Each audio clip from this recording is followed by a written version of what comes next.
कहते हैं। तो दोस्तों इस क्वेश्चन का यहाँ पे राइट आंसर ऑप्शन बी हो जाएगा, शुभाशीष कहते हैं। पत्र लेखन में शुभाशीष शब्द अभिवादन के लिए प्रयोग किया जाता है।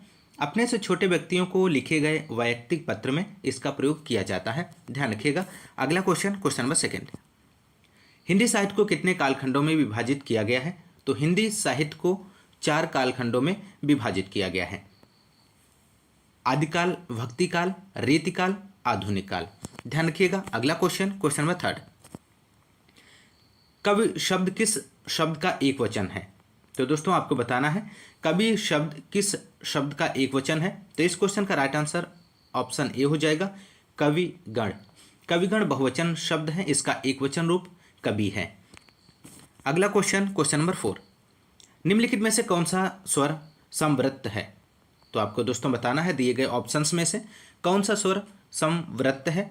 तो इस क्वेश्चन का यहाँ पे राइट आंसर ऑप्शन सी हो जाएगा, ई और बड़ी ई, छोटो ऊ और बड़ो ऊ, ये सभी समवृत्त स्वर हैं, ध्यान रखिएगा। अगला क्वेश्चन नंबर 5, सन्यासी की शुद्ध वर्तनी है। तो आपको बताना है दोस्तों, चयन करना है इनमें से कौन सा ऑप्शन में सन्यासी की शुद्ध वर्तनी दी गई है। तो यहाँ पे सन्यासी की शुद्ध वर्तनी सन्यासी ऑप्शन सी दिया गया है और बाकी सभी जो हैं अशुद्ध दिया गया है। अगला क्वेश्चन नंबर 6, निम्नलिखित में से शुद्ध वर्तनी वाला शब्द कौन सा है? तो यहाँ पे राइट आंसर ऑप्शन सी हो जाएगा, अध्ययन शुद्ध वर्तनी वाला शब्द दिया गया है, सी राइट आंसर है। अगला क्वेश्चन नंबर 7, सावधान का सही संधिविच्छेद है। दोस्तों आपको बताना है दिए गए ऑप्शंस में सावधान का सही संधिविच्छेद इनमें से कौन सा होगा। तो इस क्वेश्चन का राइट आंसर ऑप्शन डी हो जाएगा दोस्तों, सा प्लस अवधान बराबर सावधान होता है। सावधान का सही संधि विच्छेद सा प्लस अवधान बराबर सावधान होता है और इसमें दीर्घ स्वर संधि होती है दोस्तों। अगला क्वेश्चन नंबर 8, दिगंबर का सही संधि विच्छेद क्या है? दिगंबर का सही संधि विच्छेद है, इनमें से कौन सा है? तो इस क्वेश्चन का दोस्तों यहाँ पे राइट आंसर ऑप्शन डी हो जाएगा, दिग प्लस अंबर बराबर दिगंबर होता है और इसमें व्यंजन संधि है। अगला क्वेश्चन नंबर 9, रातों रात शब्द में समास है। तो दोस्तों आपको बताना है रातों रात शब्द में समास इनमें से कौन सा होगा। तो रातों रात मतलब रात ही रात में अव्ययी भाव समास है और अव्ययी भाव समास क्या होता है दोस्तों? जिस समास का प्रथम पद अव्यय हो या कोई उपसर्ग हो या पुनरुक्त सूचक हो वहां पर अव्ययी भाव समास होता है, ध्यान रखिएगा। ऑप्शन सी इस क्वेश्चन का सही जवाब हो जाएगा। अगला क्वेश्चन नंबर 10, सतसई किस समास का उदाहरण है? तो सतसई किस समास का उदाहरण है दोस्तों? तो सतसई शब्द का समास विग्रह यदि आप करेंगे तो 700 दोहों का समूह इसका विग्रह होगा और इसमें द्विगु समास है। द्विगु समास इसलिए है क्योंकि द्विगु समास का पहला जो पद होता है वो संख्यावाचक विशेषण होता है। तो इस क्वेश्चन का राइट आंसर दोस्तों ऑप्शन डी हो जाएगा, ध्यान रखिएगा। अगला क्वेश्चन नंबर 11, प्रज्ञ में उपसर्ग है। तो प्रज्ञ में दोस्तों आपको उपसर्ग बताना है। तो उपसर्ग आप लोग जानते होंगे, उपसर्ग जो होता है वो शब्द के शुरू में जुड़ते हैं, प्रारंभ में जुड़ते हैं। तो इस क्वेश्चन का यहाँ पे राइट आंसर हो जाएगा प्रा उपसर्ग है, ऑप्शन बी सही जवाब हो जाएगा, प्रा सही है। अगला क्वेश्चन नंबर 12, निम्नलिखित में से किस शब्द में उपसर्ग का प्रयोग नहीं है? तो आपको दोस्तों बताना है दिए गए ऑप्शंस में किस शब्द में उपसर्ग का प्रयोग नहीं है।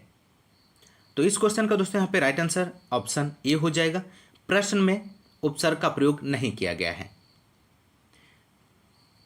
जबकि प्रतिष्ठा, अधिकार और संस्कार इन सभी में उपसर्ग का प्रयोग किया गया है। प्रतिष्ठा में प्रति प्लस स्था यानी कि प्रति उपसर्ग प्रयोग किया गया है। अधिकार में अधि प्लस कार अधि उपसर्ग का प्रयोग किया गया है और ऑप्शन डी संस्कार है, इसमें सम उपसर्ग का प्रयोग किया गया है। सम प्लस कार बराबर संस्कार होता है, ध्यान रखिएगा। तो इस क्वेश्चन का आंसर ऑप्शन ए हो जाएगा प्रश्न, क्योंकि यहाँ पे उपसर्ग नहीं पूछा गया है। अगला क्वेश्चन नंबर 13, बैठक शब्द में कौन सा प्रत्यय है? तो दोस्तों आपको प्रत्यय बताना है। तो प्रत्यय क्या होते हैं? तो प्रत्यय आपके शब्द के पीछे लगते हैं। बैठक क, तो इस क्वेश्चन का यहाँ पे राइट आंसर ऑप्शन डी हो जाएगा क। बैठक में, बैठक शब्द में प्रत्यय क है।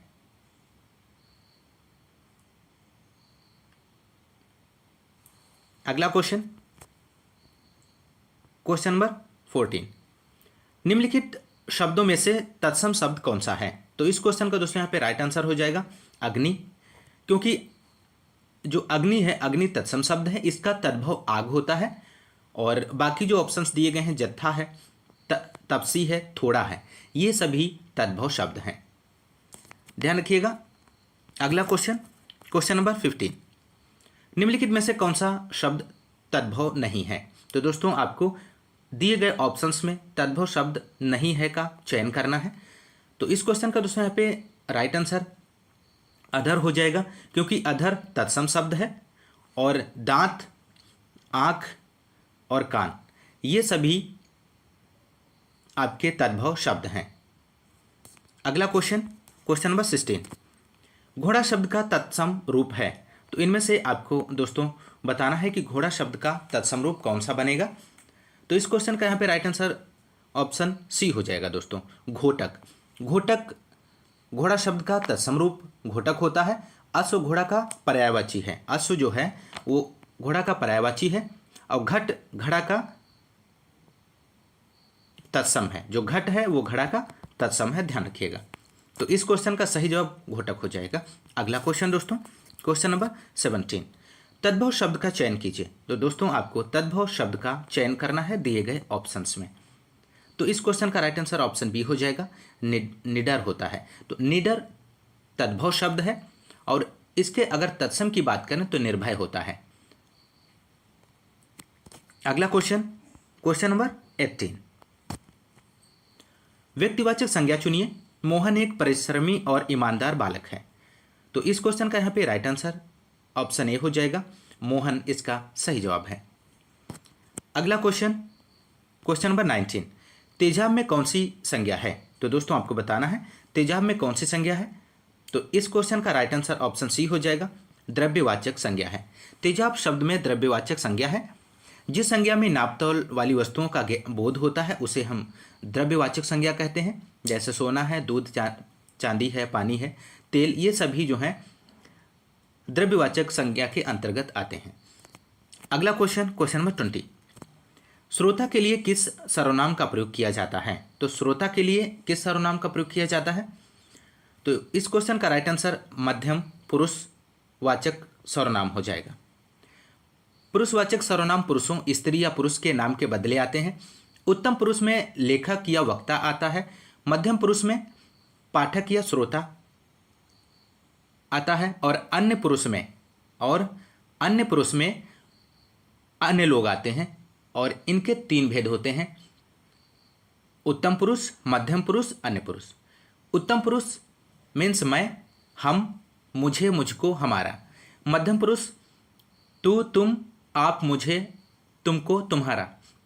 अन्य पुरुष कौन से होते हैं? वह, वे, यह, ये, इसे, इसको, उसे, उसको। ध्यान रखिएगा दोस्तों। तो इस क्वेश्चन का यहाँ पे राइट आंसर ऑप्शन बी हो जाएगा, मध्यम पुरुषवाचक सर्वनाम। अगला question, question number 21, Pratap Singh का घोड़ा काला है। इसमें काला शब्द विशेषण की दृष्टि से है, तो क्या है इसमें से? तो इसका क्वेश्चन का राइट आंसर ऑप्शन सी हो जाएगा, विधेय विशेषण है। अगला क्वेश्चन, क्वेश्चन नंबर 22, सीमान पकौड़े खा रहा है, रेखांकित वाक्य में क्रिया का भेद बताइए। तो यहाँ पे इस क्वेश्चन का राइट आंसर ऑप्शन बी हो जाएगा, सकर्मक क्रिया। दोस्तों सकर्मक क्रिया क्या होता है? जिन क्रियाओं का असर कर्ता पर नहीं बल्कि कर्म पर पड़ता है वे सकर्मक क्रिया कहलाती हैं। इन क्रियाओं में कर्म का होना आवश्यक होता है। जैसे सीमान पकौड़े खा रहा है, वाक्य में क्रिया खाने का असर कर्म पकौड़े पर पड़ रहा है। ध्यान रखिएगा, ऑप्शन बी राइट आंसर हो जाएगा। अगला क्वेश्चन, क्वेश्चन नंबर 23, भला मैं क्या कर सकता हूँ, वाक्य में भला शब्द है। तो इस क्वेश्चन का राइट आंसर दोस्तों यहाँ पे हो जाएगा ऑप्शन डी, अव्यय शब्द है। अव्यय शब्द क्या होते हैं दोस्तों? जिनका लिंग वचन कारक पर कोई प्रभाव नहीं पड़ता है, उन्हें अव्यय कहते हैं। अगला क्वेश्चन, क्वेश्चन नंबर 24, निम्नलिखित में से अव्यय हैं।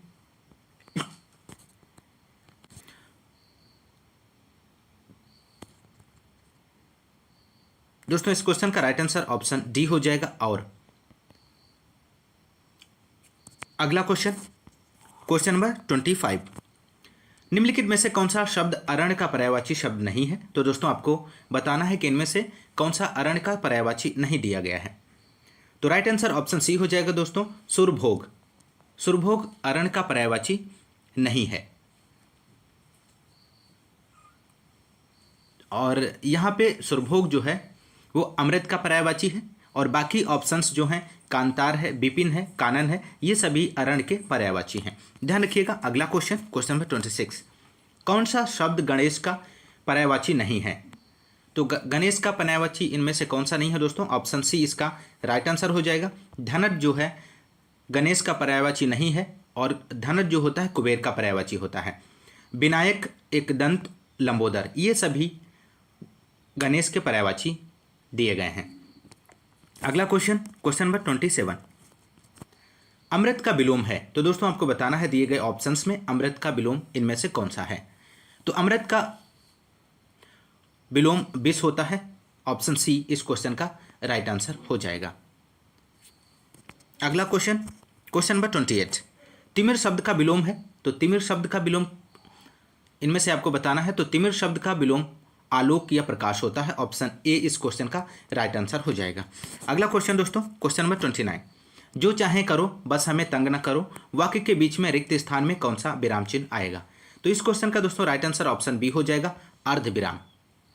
अगला क्वेश्चन, क्वेश्चन नंबर 30, भारत में निर्धनता निर्मूलन कार्य किस गति से नहीं हो सकता।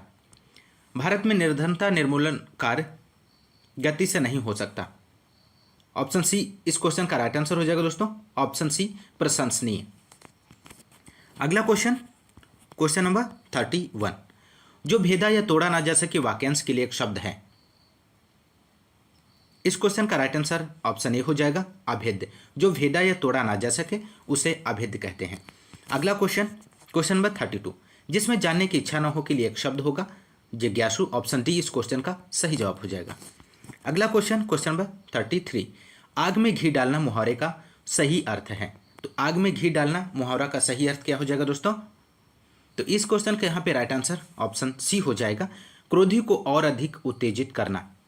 अगला क्वेश्चन, क्वेश्चन नंबर 34, तू डाल डाल मैं पात पात का अर्थ है।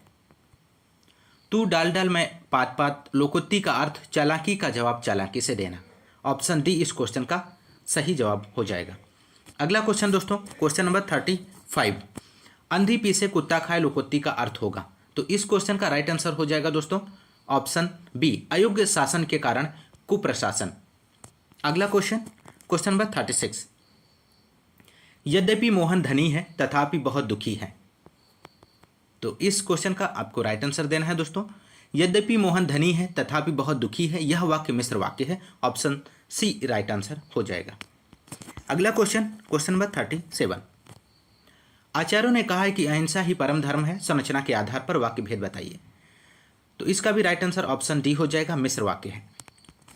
अगला क्वेश्चन, क्वेश्चन नंबर 38, जो मिठाइयाँ पसंद हो आप खा लो, शुद्ध वाक्य है। तो इनमें से दिए गए ऑप्शंस में आपको शुद्ध वाक्य का चयन करना है दोस्तों। तो इस क्वेश्चन का राइट आंसर ऑप्शन डी हो जाएगा, जो मिठाइयाँ पसंद हो उन्हें आप खाइए। अगला क्वेश्चन, क्वेश्चन नंबर 39, आम खाया जाता है में कौन सा वाच्य है। तो इस क्वेश्चन का यहाँ पे राइट आंसर ऑप्शन बी हो जाएगा, कर्मवाच्य है। क्रिया के उस परिवर्तन को वाच्य कहते हैं जिसके द्वारा इस बात का बोध होता है कि वाक्य के अंतर्गत कर्ता, कर्म, भाव इनमें से किसकी प्रधानता है। और प्रश्न के अनुसार कर्म की प्रधानता के कारण कर्मवाच्य है। अगला क्वेश्चन, क्वेश्चन नंबर 40, ने किस कारक का चिन्ह है। तो ने कर्ता ने कर्म को, तो कर्ता ने, तो ऑप्शन बी इस क्वेश्चन का सही जवाब हो जाएगा। अगला क्वेश्चन, क्वेश्चन नंबर 41, छत से ईंट गिरी वाक्य में कौन सा कारक है। तो छत से ईंट गिरी वाक्य में कौन सा कारक है। तो छत से ईंट गिरी मतलब ईंट, छत से ईंट का अलग होना, तो अलग के सेंस में अपादान होता है। तो इस क्वेश्चन का राइट आंसर अपादान कारक हो जाएगा। ऑप्शन ए राइट आंसर है इस क्वेश्चन का। अगला क्वेश्चन, क्वेश्चन नंबर 42, निम्नलिखित में पुल्लिंग शब्द कौन सा है दोस्तों? पुल्लिंग शब्द का चयन करना है दिए गए ऑप्शंस में।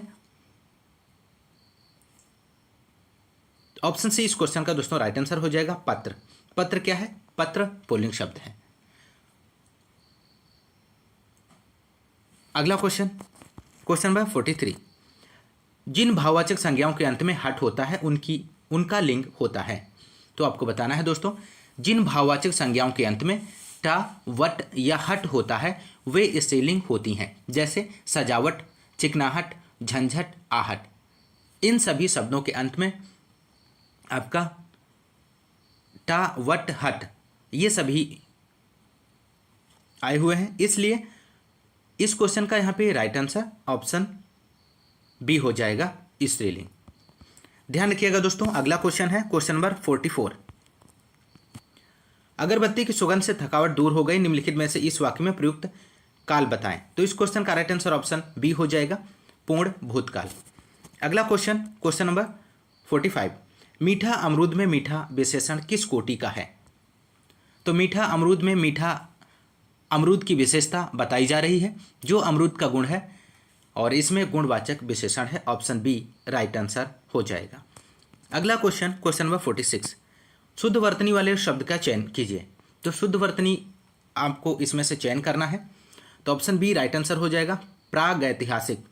इस प्रकार से लिखते हैं, प्रागैतिहासिक। अगला क्वेश्चन, क्वेश्चन नंबर 47, मध्यकालीन भारतीय आर्य भाषा का काल है। तो आपको काल बताना है इनमें से मध्यकालीन भारतीय आर्य भाषा का। तो इसका दोस्तों राइट आंसर हो जाएगा, मध्यकालीन भारतीय आर्य भाषा का काल 500 ईसा पूर्व से 1000 ईसा पूर्व तक माना जाता है। इस काल में पाली, प्राकृत एवं अभ्रंश भाषाओं का व्यवहार होता रहा है। तो ऑप्शन ए इस क्वेश्चन का सही जवाब हो जाएगा दोस्तों, ध्यान रखिएगा।